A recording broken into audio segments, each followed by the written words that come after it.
वर्तमान समय में एक विवाह जो यूँ कहें अपना विवाह एक जो पवित्र बंधन है, उस पवित्र बंधन में इस तरह से विघटन हो रहा है या स्त्री पति पत्नी का जो तलाकनामा हो रहा है, तलाकनामे के केस अपन देखते हैं कोर्टों में बहुत सारे बड़े बड़े हैं, या स्त्री पुरुष में मनमुटाव हो रहा है, एक दूसरे को मारने पर उतर हो जाते हैं या एक दूसरे को ख़त्म भी कर देते हैं।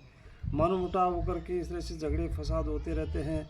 तो इस तरह से इनका क्या कारण है, तो अपन ये देखते हैं कि एक विवाह जो इसमें एक वह एक संस्कार आता है, तो संस्कार में एक पवित्र बंधन होता है। उन पवित्र बंधन के साथ साथ में जो विवाह के समय एक स्त्री पुरुष दोनों एक दूसरे से वचन लेते हैं, उन वचनों को लोग बाग भूल जाते हैं।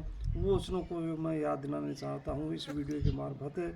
तो एक दूसरे से जो है विवाह में एक दूसरे पति पत्नी एक दूसरे विवाह की जब भी तीर्थ यात्रा होगा या कोई हवन यज्ञ होगा या धार्मिक अनुष्ठान होगा, तो उसमें पवित्र पत्नी की ज़रूरत पड़ती है, अर्धांगिनी होती है।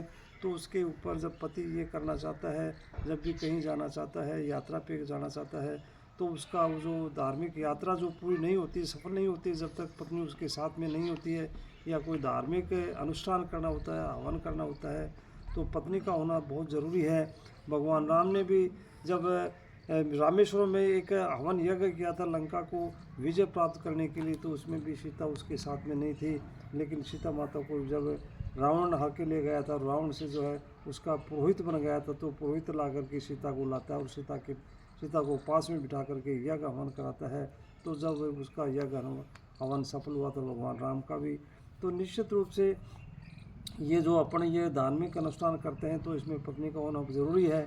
दूसरा नंबर पर आता है कि एक दूसरे की जो आदतें होती हैं या उनके जो अपने उसमें जो सम्मान होता है, एक दूसरे से वचन लिए हुए होते हैं। तो जब पत्नी पढ़ कर के जाती है, तो एक स्त्री जो है वो पति के घर चली जाती है, तो वो उसको ये समझना चाहिए कि पति के जो माता पिता हैं वो भी उनके माता पिता बन जाते हैं।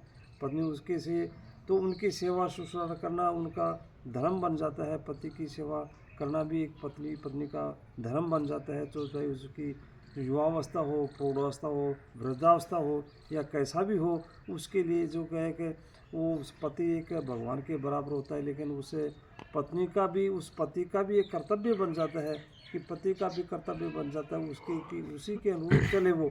उसी के अनुरूप कैसे कि उसमें उस तरह से आजकल अपन देखते हैं कि समाज में इस तरह से फैल रहा है कि पति भी जो है बाहर जाता है, तो बाहर जाने के बाद में जो एक शराबी बन जाता है, वो शराब की आदत बन जाती है उसमें अपनी सोसाइटी के।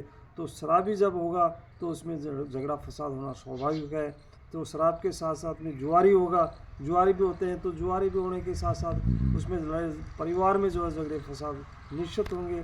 वेश्यावृत्तिगामी होगा तो जो भी झगड़े फसाद होंगे, या कोई भी जो है इस तरह से ये मांस खाना है, ये जो है गलत जो कार्य करते हैं परिवार में, तो उस तरह से पति पत्नी में झगड़ा होना स्वाभाविक है। तो पति का भी कर्तव्य होता है कि वो जो है अपने उसी तरह से वो चले।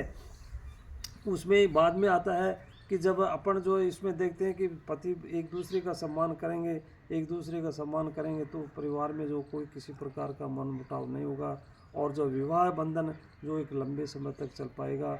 नहीं तो वो जो है एक जल्दी ही अपन देखते हैं कि अखबार में रोज़ाना पढ़ते हैं कि भाई विवाह एक जो है इस तरह से बंद हो गया कि वो तलाकनामा हो जाते हैं, मरने पर उतार हो जाते हैं। तो जो है एक उस विवाह को जो इस तरह से संतान उत्पत्ति की जो ये नहीं है कि भाई अपने संतान उत्पन्न कर ले रही है हुआ, तो पति के लिए जो है ये सारे कार्य, पत्नी के लिए भी जो बताया गया है कि पत्नी अपने बच्चों में अच्छे संस्कार डालेगी, तो अच्छे संस्कार डालेगी तो हमारी भारतीय संस्कृति जो है वो चलती रहेगी।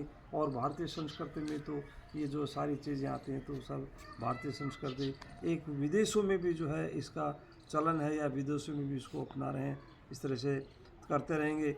तो अपन धन्यवाद।